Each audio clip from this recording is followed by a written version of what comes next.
Welcome friend, युक्ति IAS पर आप सभी लोगों का स्वागत है। आज हम लोग बात करने वाले हैं UPSC state PCS topic world geography में ग्रहों की गति संबंधी नियम पर, जो पहले 2 क्लास इस पर हो चुका है। हम लोग बात कर चुके हैं कक्षा के नियम संबंधित, केपलर के नियम से सभी सब टॉपिक को कवर कर चुके हैं। केपलर के नियम और न्यूटन का निष्कर्ष क्या है उस पर भी चर्चा कर चुके हैं। गुरुत्व और पृथ्वी का गुरुत्व का त्वरण क्या हमारे लिए महत्वपूर्ण क्यों महत्वपूर्ण है उस पर चर्चा कर चुके हैं।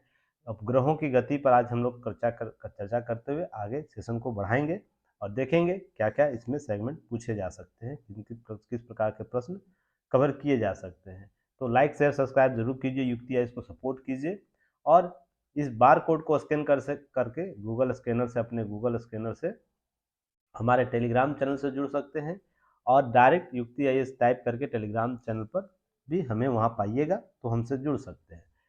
आगे अगर हमारे युक्ति आईएएस चैनल से जुड़ते हैं तो आपको बहुत से टेस्ट अवेलेबल हैं, तो आप लोग विजिट कीजिए हमारे युक्ति आईएएस प्लेटफॉर्म पर। आपको ऐप गूगल प्ले स्टोर पर, एप्पल स्टोर दोनों जगह अवेलेबल है, तो आप इसका लाभ ले सकते हैं और यूपीएससी स्टेट पीसीएस या तो ऑल गवर्नमेंट कॉम्पिटिटिव एग्जाम से रिलेटेड टेस्ट आराम से दे सकते हैं, बहुत ही इजी फॉर्मेट में। यूपीएससी का टेस्ट सीरीज चल रहा है, यूपीएससी सीएससी टारगेट बैच चल रहा है, टेस्ट सीरीज चल रहा है, तो सभी का लाभ आप लोग ले सकते हैं।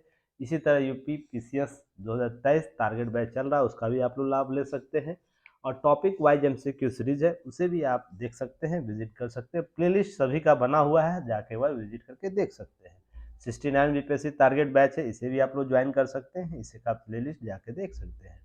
जीएस कैप्सूल सीरीज चलता है, इसे भी देख सकते हैं। दैनिक जागरण न्यूज़पेपर एनालिसिस आपको उपलब्ध कराया जाता है, बहुत बेहतर तरीके से चीज़ों को कवर करने का प्रयास किया जा रहा है, तो आप एक बार विजिट करके देख सकते हैं ऐप पर और हमारे यूट्यूब प्लेलिस्ट में जाकर इसे कवर कर सकते हैं। यूपीएससी मेंस आंसर राइटिंग भी चलता है, प्रश्न दिए जाते हैं, उसका रेगुलर आपको चीज़ों को कवर कराया जाता है, तो इसका भी लाभ ले सकते हैं। देखिए, हम लोग पहले चर्चा कर चुके हैं ग्रहों के गति संबंधी नियम पर, केपलर के नियम पर, केपलर का प्रथम नियम, द्वितीय नियम, तृतीय नियम, सभी पर चर्चा हो चुकी है क्लास में। तो हम उसे आगे बढ़ते हुए जो आज बात हम लोग करने वाले हैं उसको संदर्भ में हम लोग देखेंगे। पृथ्वी का गुरुत्वीय त्वरण किससे निकाला जाता है, गुरुत्वीय क्या होता है, ग्रेविटी और ग्रेविटी फोर्स किस रूप से हम लोग एक्सेलरेशन कैसे निकालते हैं, सभी पर चर्चा की जा चुकी है।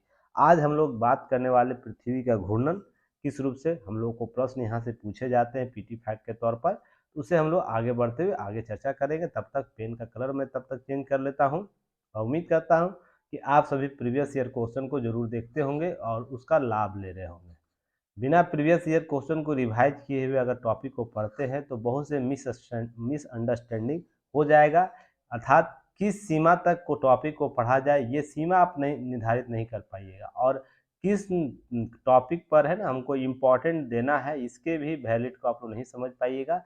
इसलिए प्रयास मेरा रहता है कि सबसे पहले आप लोग प्रीवियस ईयर क्वेश्चन के बारे में हम लोग बात कर लें।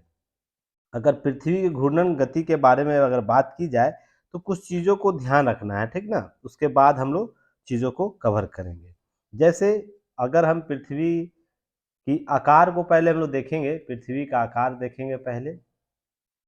आकार क्या है, तो आकार मैंने कल आप लोगों को बताया भी था, चिपटी है, तो उसके संदर्भ में कुछ जियार्ड कॉन्सेप्ट आता है ना, आता है ना। तो याद रखिएगा, पर पृथ्वी का है ना, पृथ्वी जो है जो किसी ध्रुव अपने अक्ष पर, ध्रुवीय अक्ष पर क्या होता है, ध्रुवीय अक्ष पर, याद रखिएगा, ध्रुवीय अक्ष पर के परिणतः जब घूमता है, याद रखिएगा, घूर्णन घूमता है या घूर्णन करता है के कारण, याद रखिएगा के कारण क्या करता है कि पृथ्वी के है ना, पृथ्वी के प्रत्येक कण, याद रखिएगा, प्रत्येक कण पर एक क्या लगाता है, अभिकेंद्रीय बल लगाता है, अभिकेंद्रीय बल लगाता है या उसके अनुपात में कार्य करता है, यह भी याद रखना, कार्य करता है, अभिकेंद्रीय बल के सम्मुख कार्य करता है। और ये आप लोग को साइंस के क्लास में बताया गया था, तो बताइएगा आप लोग कमेंट सेक्शन में, अभिकेंद्रीय बल किस प्रकार का बल होता है, बाहर की ओर लगने वाला बल होता है या अंदर की ओर लगने वाला बल होता है। मैंने आपको जीएस कैप्सूल सीरीज में साइंस के पार्ट में कवर कराया गया जसपाल सर के द्वारा, तो मैं उम्मीद करता हूँ आप लोग चीज़ों को समझे होंगे, पहले प्रयास किए होंगे। तो ध्यान रखिएगा, जिस कारण होता है ना, क्या होता है, तो दो कंडीशन उत्पन्न होता है, उस दो कंडीशन को याद रखना है। पहला कंडीशन याद रखिएगा, क्या होता है, ध्रुवों पर क्या होगा, न्यूनतम मान होता है, न्यूनतम मान होगा, और विषुवत रेखा पर अधिकतम मान हो जाएगा। विषुवत रेखा पर, विषुवत रेखा पर क्या होगा, मान अधिकतम हो जाएगा। तो किसका मान अधिकतम होगा, घूर्णन गति की मान होगा अधिकतम, मान घूर्णन का मान अधिकतम हो जाता है। ध्रुव पर कम हो जाएगा और 0 डिग्री पर, अर्थात ऑर्बिट जो है, जीरो ऑर्बिट है, उस पर क्या होगा, आपको विषुवत रेखा पर, ध्यान रखिएगा, आपको यहाँ पर अधिक हो जाएगा। यहाँ तक क्लियर, कोई दिक्कत तो मुझे बताइएगा। अब हम यहाँ पर एक चीज कंडीशन समझने का प्रयास करेंगे, उसके बाद आगे बात करेंगे। यहाँ पर कंडीशन यह समझना है कि कोई स्थिति ऐसा मान लीजिए जो समान स्थिति है, याद रखिएगा, समान स्थिति समझ लीजिए, सभी जगह समान स्थिति है। तो ध्यान रखिएगा कि पृथ्वी पर है ना, पृथ्वी से हम फेंके गए किसी प्रकार के प्रक्षेपण या प्रक्षेप का मार्ग, का जो मार्ग होगा, मार्ग परवलयाकार, याद रखिएगा, परवलयाकार, या हम इसको इंग्लिश में भी बोल सकते हैं पैराबोलिक, याद रखिएगा, पैराबोलिक, परवलयाकार मार्ग होगा, या पैराबोलिक डिस्टेंस के संदर्भ में इसको देखते हैं, होता है। अब ये क्यों होता है, अभी मैं आपको जस्ट बताऊंगा, कवर करूंगा, वेट कीजिएगा। परंतु ध्यान रखिएगा, अगर हम अंतरिक्ष में अधिक ऊंचाई पर जाते हैं, अंतरिक्ष में, या हम अत्यधिक ऊंचाई पर जाएंगे, अत्यधिक ऊंचाई हम कह लेते हैं, या इस लेवल से, एक सेकेंड, पेन का कलर में यहाँ चेंज कर दूं, अगर मान लीजिए मैं पृथ्वी का यहाँ पर ये सतह मान लूँ, इससे हम अधिक जाएंगे तो ध्यान रखिएगा अंतरिक्ष हो जाता है ना, ये यहाँ से भूमि का ये जो क्षेत्र है आप देख रहे होंगे, ये पीला ब्लू क्षेत्र देख रहे हैं, यह पृथ्वी का सतह है, ठीक ना। तो ये सतह से हम जितना ऊपर जाएंगे वो अंतरिक्ष ही कहलाएगा ना, हालांकि हमको इसका अलग अलग वर्गीकरण किए हैं। तो ध्यान रखिएगा, अत्यधिक ऊंचाई पर हम जाते हैं, तक अगर किसी वस्तु को फेंकना होगा, ध्यान रखिएगा, तक फेंके गए, ऊंचाई तक फेंके गए प्रक्षेपियों, याद रखिएगा, प्रक्षेपियों का मार्ग क्या होगा, का मार्ग दीर्घ वृत्ताकार होगा, वृत्ताकार, या इलिप्टिकल आपको मार्ग होगा। तो यह ऐसा स्थिति क्यों होता है, आगे जस्ट चर्चा करेंगे। अब ऐसा क्यों, आप दो वस्तु, अगर एक पिंड को हम, एक पिंड को मान लीजिए आप यहाँ बैठे हुए खड़ा है, ठीक है, आपने कुछ बल तक फेंका, मान लीजिए 10 मीटर तक फेंका इसे, या तो 100 मीटर हम मान लेते हैं, 100 मीटर की दूरी तो समझ में आएगा, 100 मीटर तक कोई वस्तु को हम भेजते हैं, यहाँ से फेंकते हैं, इसकी जो ऊंचाई होगी, आपको एक हाइट डिस्टेंस लेगा और उसके बाद गिरेगा, तो परवलयाकार आपको यह देख रहे होंगे, परवलयाकार आपको यहाँ पर एरिया बनाएगा, इसको परवलयाकार कहते हैं। पर वही आप ही के द्वारा, मान लीजिए कुछ ऐसी वस्तु है जिसको हम क्या करेंगे, हम है क्या करेंगे, 1000 मीटर तक भेजते हैं, अधिकतम दूरी यह हो जाएगा मान लीजिए हमारे द्वारा, तो ये दीर्घ वृत्ताकार इलिप्स के द्वारा यह तय होगा। जैसे हम कोई उपग्रह को भेजते हैं, प्रक्षेपण याद देखते होंगे, तो पृथ्वी यह है, तो इसका प्रक्षेप, आपको ग्रह देखते होंगे ऐसे ना, दीर्घ वृत्ताकार है, आपको मैंने लास्ट क्लास में कवर कराया था। या तो फिर ऐसे भी हम लोग भेजते हैं, 24 डिग्री वाला जो रहता है, जो समतुल भूतालिक होता है, उपग्रह जो होता है।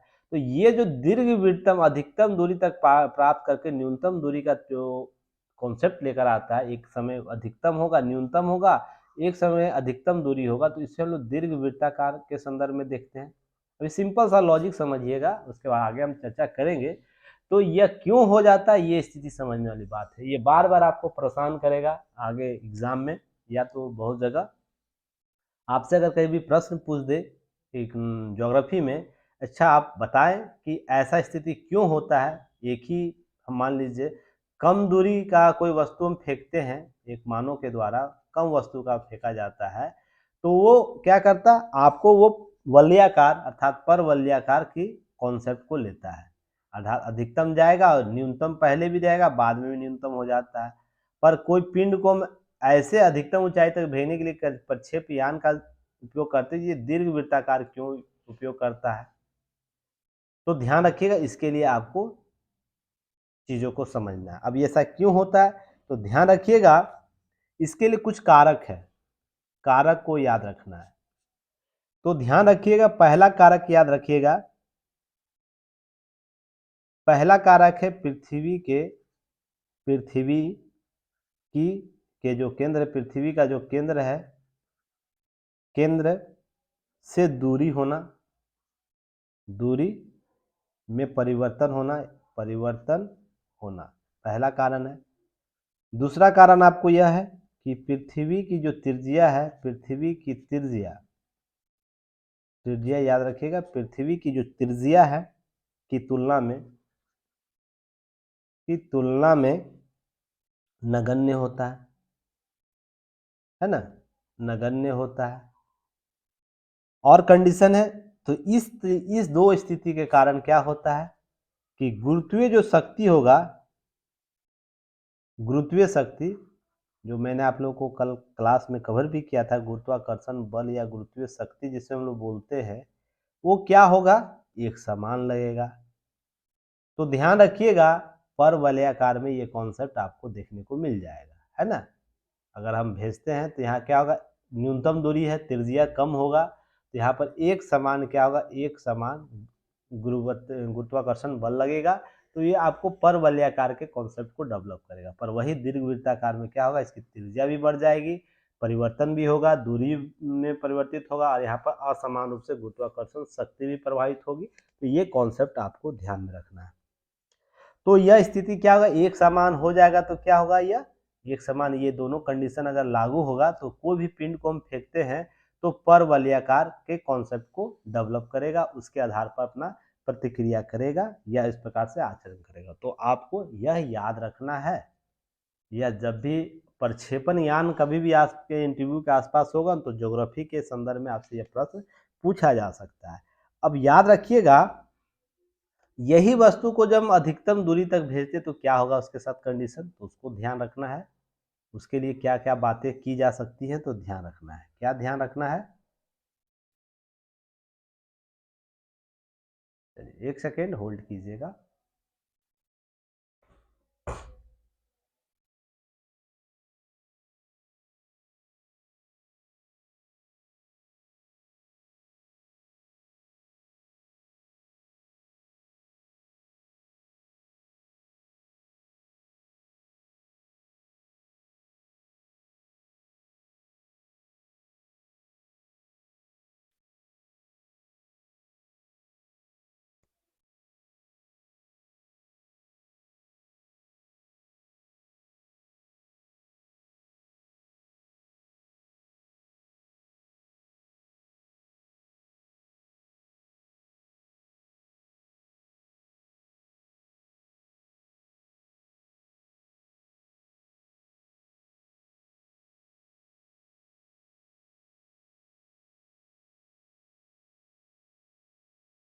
जी, अब यहाँ से आगे हम लोग बात करेंगे।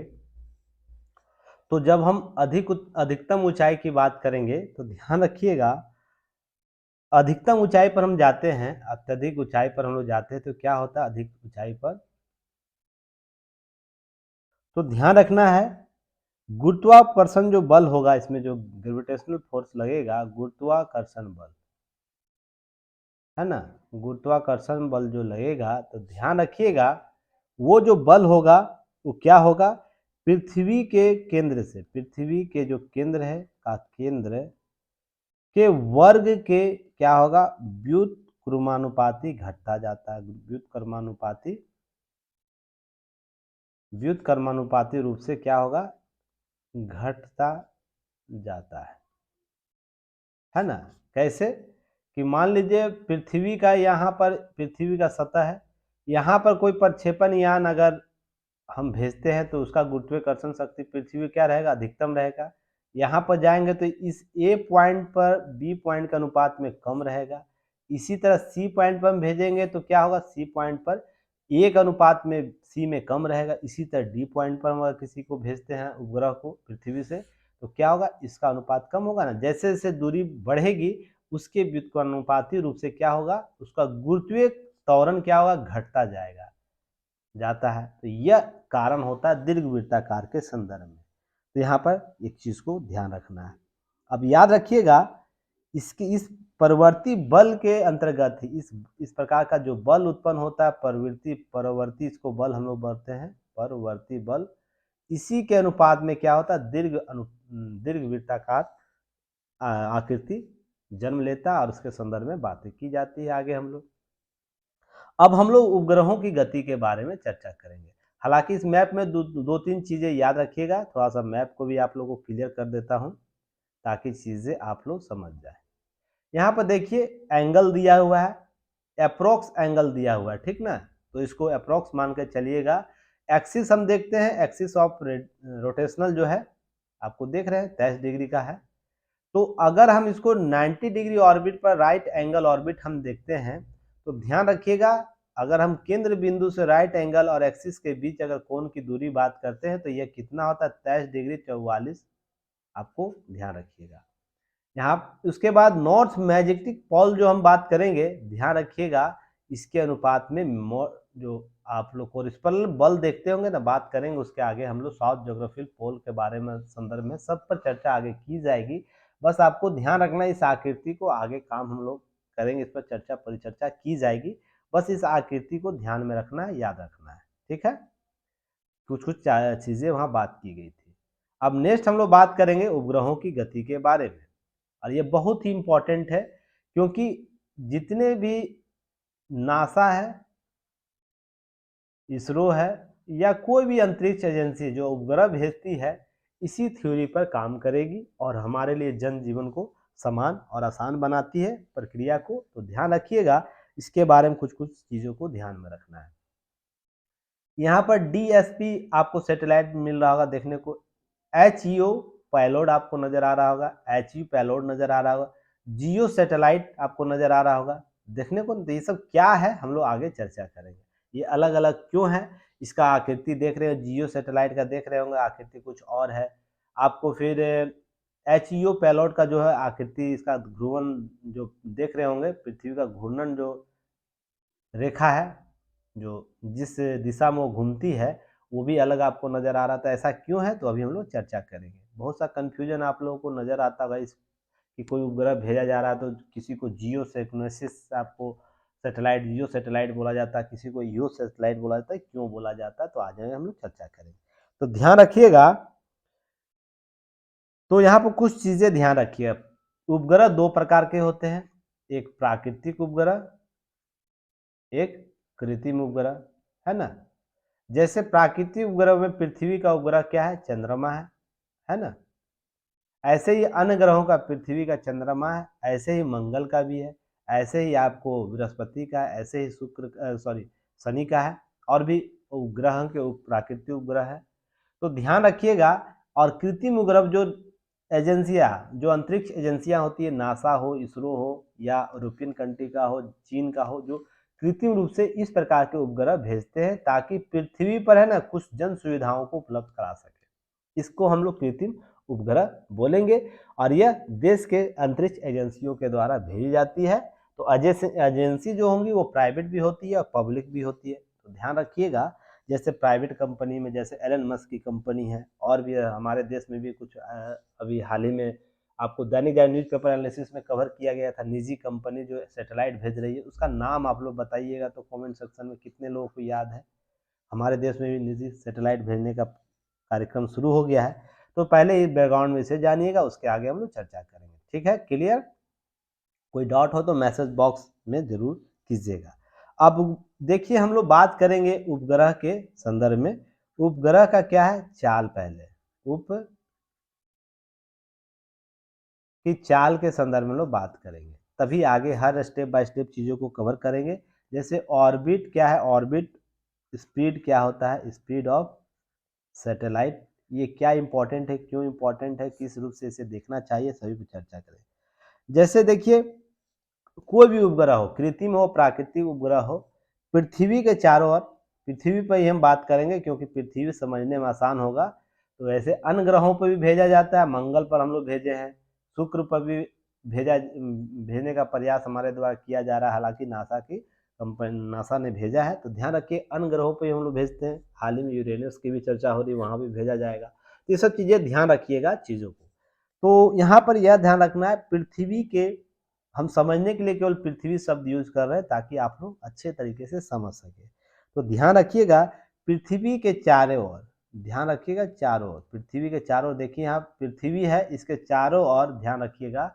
देख रहे हैं यहाँ एक सैटेलाइट है, यहाँ एक सैटेलाइट है, इधर एक सैटेलाइट है, एक ही सैटेलाइट एक दिशा में घूम रहा है, एक सैटेलाइट इधर है, एक सैटेलाइट इधर है। तो ये ध्यान रखिएगा चारों ओर क्या है, चारों ओर वृत्तीय कक्ष में, वृत्तीय कक्ष में देखिए एक दिशा में ये घूमेगा, ऐसा नहीं कि अभी यहाँ है तो ये भाई साहब यहाँ आ जाएंगे अगला बार, ऐसा नहीं कि अगला बार यहाँ आ जाएंगे, ऐसा नहीं कि अगले बार यहाँ आ जाएंगे, ऐसा ऐसा जिग जैक वाला थ्योरी में ये नहीं चलेगा। ये है या तो इसी पेप्लेंडर दिशा में आपको घूमेगा, एक ही वृत्तीय कक्ष में यह घूमेगा। हाँ उसमें माइनर अलग अंतर हो सकता है किसी अंतरिक्षीय प्रभाव में, पर ऐसा नहीं कि जिग जैक, मान लीजिए जिग जैक कहने का मतलब एक बार यहाँ है तो अगले बार यहाँ इसका दिशा हो जाएगा, अगले बार यहाँ आ जाएगा, अर्थात इस जिग जैक वाले आपको ऐसे नहीं घूमेगा। यानी पृथ्वी का ग्रह यहाँ पर है तो अगर यहाँ पृथ्वी है तो मान लीजिए इस तरह यह चारों ओर घूम के नहीं जाएगा, एक आपको चक्रवृत्तीय गति में घूमेगा, ठीक ना। तो वृत्तीय कक्षा में आपको क्या करता है, घूर्णन करता है। तो याद रखिएगा परिक्रमा करेगा, इसके पृथ्वी का क्या करेगा, परिक्रमा, जैसे हम लोग सूर्य का परिक्रमा पृथ्वी कर रहा है वैसे ही क्या करेगा उपग्रह परिक्रमा करेगा, और अपने अक्ष पर जो घूमता है उसे घूर्णन कहते हैं, पहले भी कवर किया गया है। तो परिक्रमा करेगा, तो ध्यान रखिएगा उस पर एक कौन बल काम करता है, तो अभिकेंद्रीय बल काम करता है। क्या कौन बल काम करता है, अभिकेंद्रीय बल काम करता है। तो आपसे एग्जाम में बार बार यहाँ प्रश्न पूछा जाएगा, कभी भी कोई उपग्रह किसी ग्रह का परिक्रमा कर रहा है तो उस पर कौन सा बल कार्य करता है, केवल गुरुत्वाकर्षण बल ही नहीं नाम जानिएगा, केवल उस पर याद रखिएगा अभिकेंद्रीय बल काम करेगा, क्योंकि वो अपनी ओर वो उसे और खींचता है, जिसे हम लोग क्या कहते हैं, लगाए गए बल को, एक दूसरे के विपरीत जो लगाए गए बल को, अर्थ और मून को हम समझेंगे तो अर्थ द्वारा लगाए गए मून पर जो बल होगा उसको लोग गुरुत्वाकर्षण शक्ति कहते हैं, या मून द्वारा पृथ्वी पर जो लगाया जा रहा बल है उसे हम वो मून का गुरुत्वाकर्षण शक्ति कहेंगे। क्लियर, कोई डाउट तो मुझे बताइएगा।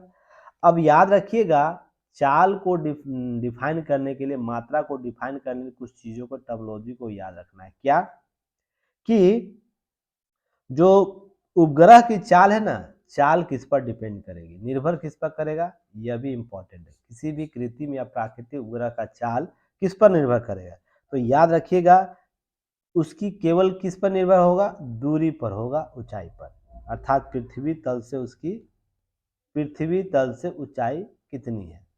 यह सभी ग्रहों से आपको ध्यान रखिएगा चाल तभी निर्भर होगा। ये अर्थात इस पृथ्वी का, ये मान लीजिए तल है, पृथ्वी का तल इसे हम मानते हैं अपर पॉइंट को, इससे ये उपग्रह है कृत्रिम उपग्रह, इसकी तल से ऊंचाई कितनी है, 200 मीटर है, 200 किलोमीटर है, 400 किलोमीटर है, 1000 किलोमीटर है, या हम 32,000 इसको कर लेते हैं किलोमीटर। तो ये दूरी तय करवाएगी, बताएगी कि इसकी चाल क्या होगी। ठीक है, क्लियर।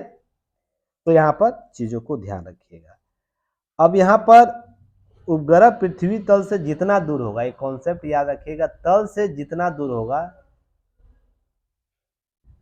जितना दूर होगा तल से, तो क्या होगा, चाल उसकी क्या होगी, उतनी ही कम होगी।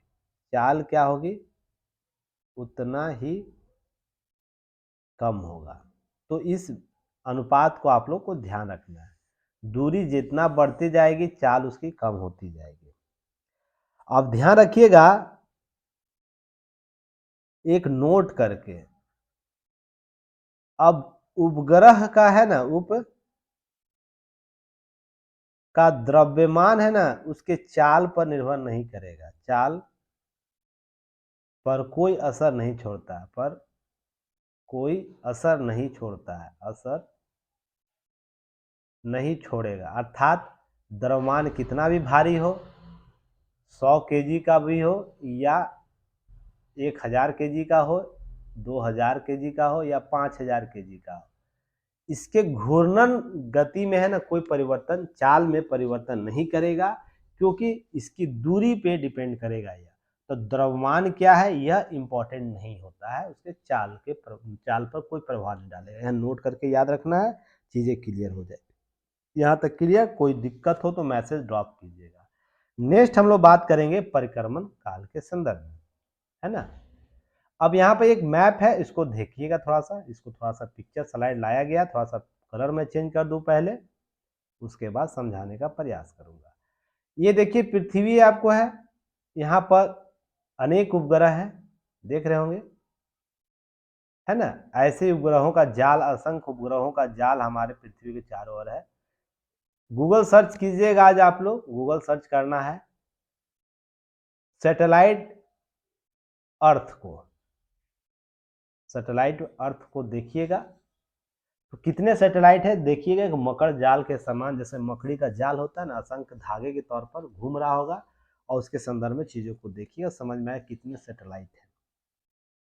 अब याद रखिएगा, यहाँ पर देखिए मियो एक लिखा होगा और एक जियो लिखा होगा, और इसके संदर्भ में देखिए मियो का जो है आपको अधिकतम दूरी, और आपको जियो का अधिकतम दूरी के संदर्भ में समझना है। जीएनएस सैटेलाइट यहाँ दिया हुआ है, जियो सैटेलाइट दिया हुआ है, इसको समझने का प्रयास कीजिएगा, तो आगे अगले स्लाइड में लोग इस चीजों को कवर करेंगे। अब देखिएगा, उससे पहले एक चीज और समझ लीजिए, प्रकार, परिक्रमण का प्रकार भी हम लोग देख लेते, तो आगे हम लोग कवर करेंगे, ताकि दोनों चीजों को समझने का प्रयास आसानी से हो सके और समझा जा सके। जैसे अब उपग्रह का है ना, उपग्रह का 40 वाले में ध्यान रखिएगा, उपग्रह का परिक्रमण काल भी देखना है। परिक्रमण काल अर्थात कहने का मतलब है कि इसका है ना period of revolutions of the satellite, अर्थात जो परिक्रमण काल है वो कितना होगा, कैसे होगा, डिपेंड होगा, ये भी आपको ध्यान रखिएगा। अब परिक्रमण काल भी उसके तल की ऊंचाई से, पृथ्वी की तल की ऊंचाई पर निर्भर करेगा, या किसी भी ग्रह मान लीजिए मंगल ग्रह पर हम बात कर रहे हैं, तो मंगल ग्रह के सतह से उसकी ऊंचाई पर निर्भर करेगा किसी कृत्रिम उपग्रह का चाल। तो ध्यान, परिक्रमण काल भी करेगा डिफाइन, ध्यान रखिएगा।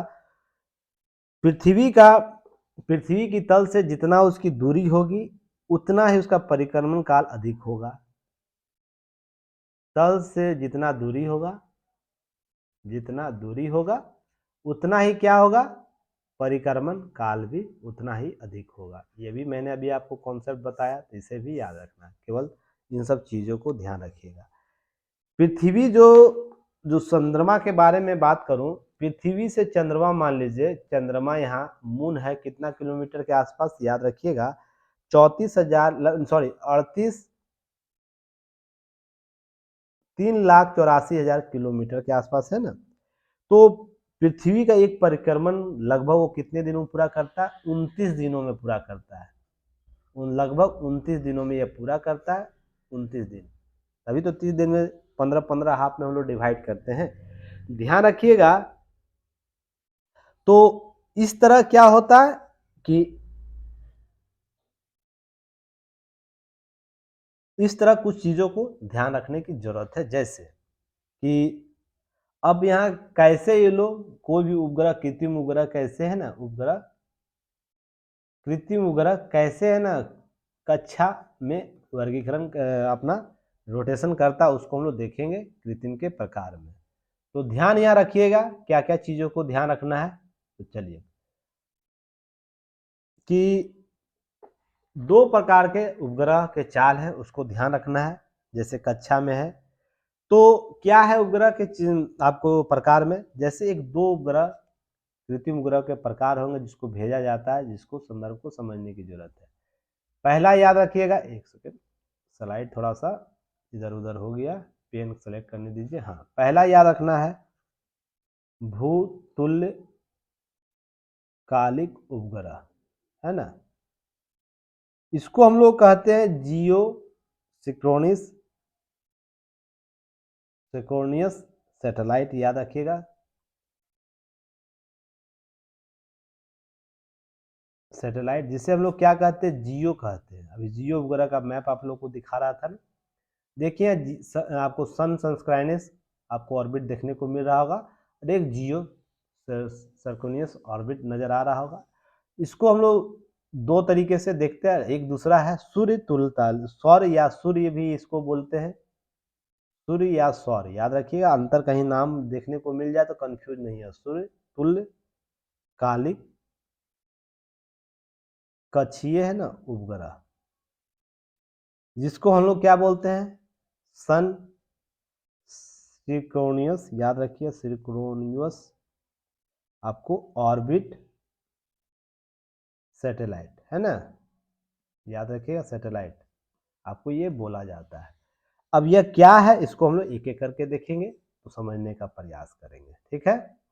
तो अगर हम पहले की बात करूं, पहला जियो की बात करूं मैं, जियो ऑर्बिट वाले कक्षीय उपग्रह वाले सैटेलाइट की, तो ध्यान रखिएगा इसकी ऊंचाई कितनी होगी, 35,830 किलोमीटर। यहाँ अप्रोक्स लिखा होगा, ध्यान रखिएगा, कंफ्यूज मत होइएगा, ठीक ना। यहाँ अप्रोक्स लिखा रहता है, पर 35,830 किलोमीटर के आसपास जो ऊंचाई होगी, यह जो पृथ्वी की जो तल से होगी, वो पृथ्वी के तल से, हमेशा आपको याद रखना, पृथ्वी के तल से, समुद्र के तल से नहीं, पृथ्वी के तल से आपको चीजों को ध्यान रखना है। उपग्रहों की कक्षा की ऊंचाई होगी, कितना होगा, जियो सिक्योरियस जो भी होंगे।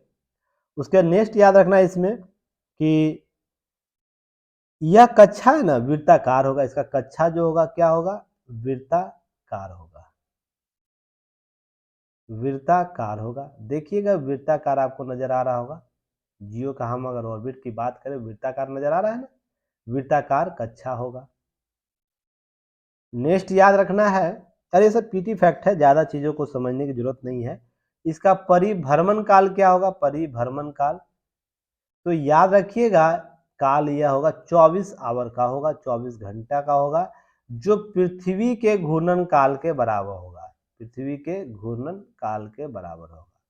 तो याद रखिएगा जितने भी मौसम से संबंधित होगा, अर्थात हमें रियल टाइम अगर हमें कुछ भी प्राप्त करना है सूचना रियल टाइम, तो एक लाइन में याद रखिएगा, रियल टाइम कॉन्सेप्ट से अगर कोई भी सूचना हमको प्राप्त करना है, वो सारे उपग्रह इसी में जाएंगे, इसी कक्षा पर जाएंगे। तो इसमें आप डिफाइन कर सकते हैं किस प्रकार के उपग्रह जाएंगे, यहाँ प्रक्षेपण किनका किनका किया जाएगा। तो ध्यान रखिएगा इनके संदर्भ में चीज़ों को, जैसे जितने भी आपको मौसम से संबंधित होंगे वो आपको यहाँ पर नजर आ जाएंगे। आगे हम लोग बात करेंगे, फिलहाल अभी कक्षा के संदर्भ में ध्यान रखना है।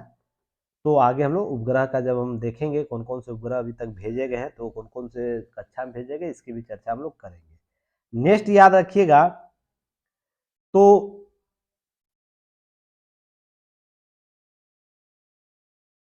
यहाँ पर एक चीज मैं मिस कर गया, जिसे आप लोग नोट कर लीजिएगा पहले, नहीं तो फिर बाद में आप लोग को कंफ्यूजन हो जाएगा। जैसे एक नोट में याद रखना है कि एक यहाँ पर बल काम करता है, इस कक्षा में भेजने के लिए एक बल का काम होता है, जिसको लोग चुंबकीय बल के संदर्भ में, चुंबकीय है ना, चुंबकीय संदर्भ में भूमध्य रेखा याद रखिएगा, भूमध्य रेखा पर जो पृथ्वी का गुरुत्वाकर्षण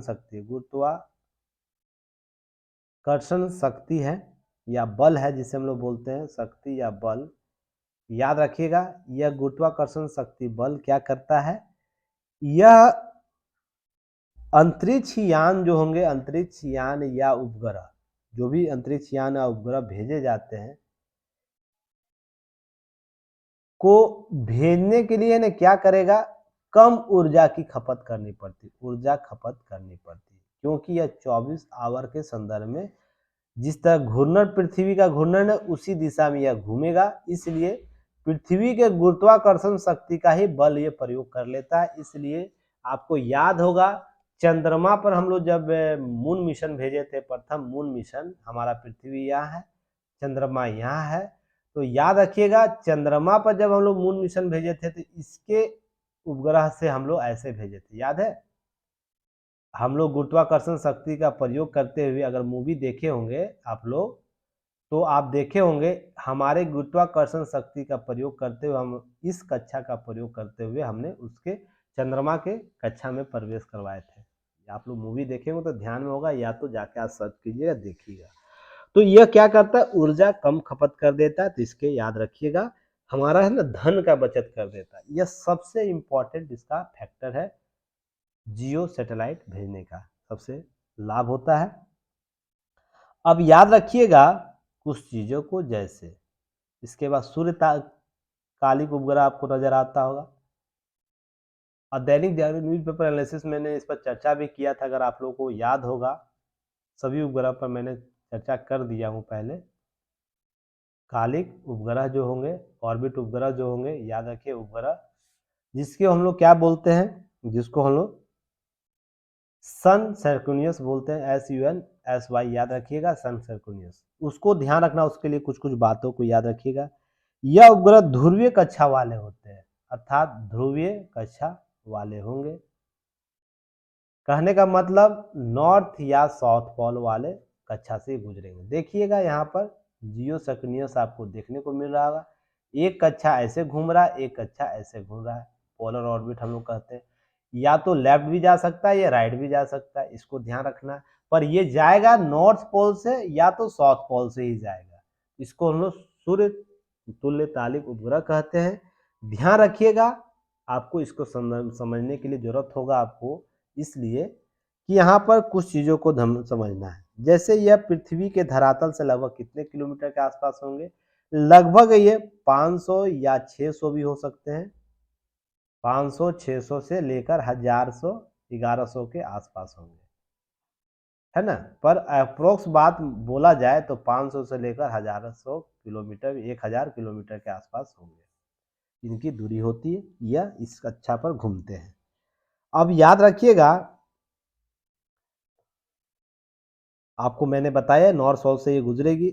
इस प्रकार ये जब नॉर्थ और साउथ से गुजरता है, नॉर्थ या साउथ पोल से, साउथ पोल से, इसलिए इसे क्या हम लोग बोलते हैं, सूर्य तुल्यकालिक समकालिक समकालिक उपग्रह बोलते हैं।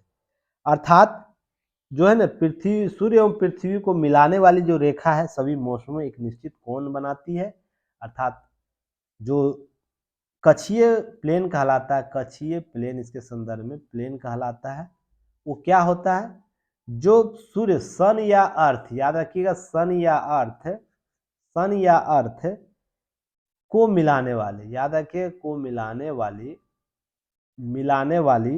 रेखा क्या होगा, मिलाने वाली रेखा पर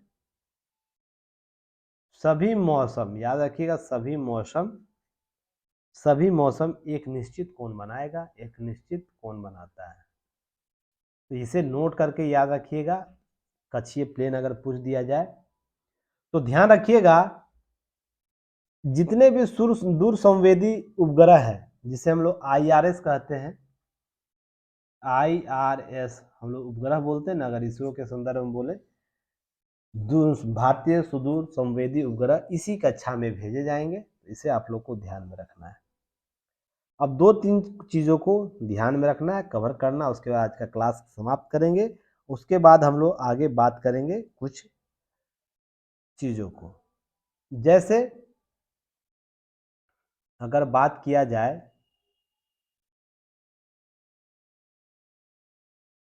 एक निम्न आपको ऑर्बिट याद रखना, निम्न भू कक्षीय उपग्रह याद रखना है, जिसे हम लोग क्या कहते हैं, लो अर्थ ऑर्बिट बोलते हैं, लियो बोलते हैं इसको। अगर हम लोग बोले तो लो अर्थ ऑर्बिट सैटेलाइट,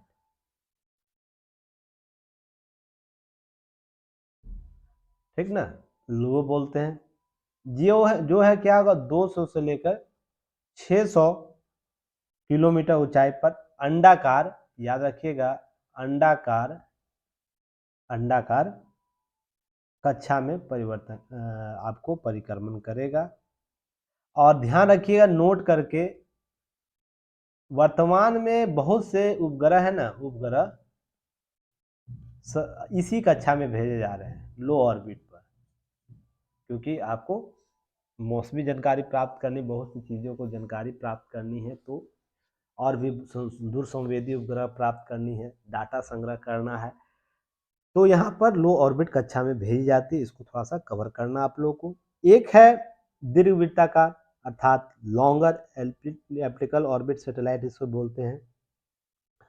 तो यह क्या होगा, दीर्घवृत्ताकार, याद रखना है, यह ऑर्बिट आपको लियो इसको बोला जाता है, बस याद रखिएगा, इसको भी लियो बोला जाता है। दीर्घ ऑर्बिट वृत्ताकार, इंग्लिश में अगर हम बात करें तो लॉन्गर एलिप्टिकल ऑर्बिट सैटेलाइट, है ना। तो इसके लिए ध्यान रखिएगा, यह लगभग 184 किलोमीटर से लेकर आपको 34 किलोमीटर के आपको ऊंचाई रेंज में परिक्रमण करता है। जैसे मोलेनिया फर्स्ट उपग्रह भेजा गया था, यह है ना, इसी प्रकार से उपग्रह में कार्य कर रहा है। इसका आपको देख रहे होंगे, अगर 100 पृथ्वी यहाँ है, अगर 184 से हम अगर इसकी तुलना करें तो इसका भी आकार ऐसे आएगा, है ना। न्यूनतम 184 यहाँ होगा, अधिकतम कितना होगा, यहाँ पर, यहाँ से यहाँ बीच की दूरी लगभग 39,834 किलोमीटर। क्लियर, इसके अंदर में ऑर्बिट होता है। अब इसके बाद एक पलायन बल, इतना कहानी होने के बाद एक सबसे इंपॉर्टेंट बात है पलायन वेग को आप लोगों को जान लीजिए, क्योंकि यही सबसे इंपॉर्टेंट है इसके बीच के दूरियों के संदर्भ में कि कैसे ये काम करेगा, क्या काम करेगा। तो याद रखिएगा पलायन वेग बहुत इंपॉर्टेंट है। तो आगे हम लोग पलायन वेग, तो यह क्या है, तो इसे जानने के लिए याद रखिएगा, यह एक न्यूनतम वेग है, न्यूनतम वेग है। तो क्या करेगा, न्यूनतम वेग है जो क्या करता है, किसी पिंड या उपग्रह भी हम लोग इसको सैटेलाइट, जो प्रक्षेपण यान होता है, यान भी बोलते हैं, तो को क्या करेगा, ऊर्ध्वाधर ऊपर की ओर फेंकने पर क्या करेगा, पृथ्वी के गुरुत्वाकर्षण शक्ति से क्या होगा, गुरुत्वीय क्षेत्र से बाहर निकल जाएगा या पार कर जाएगा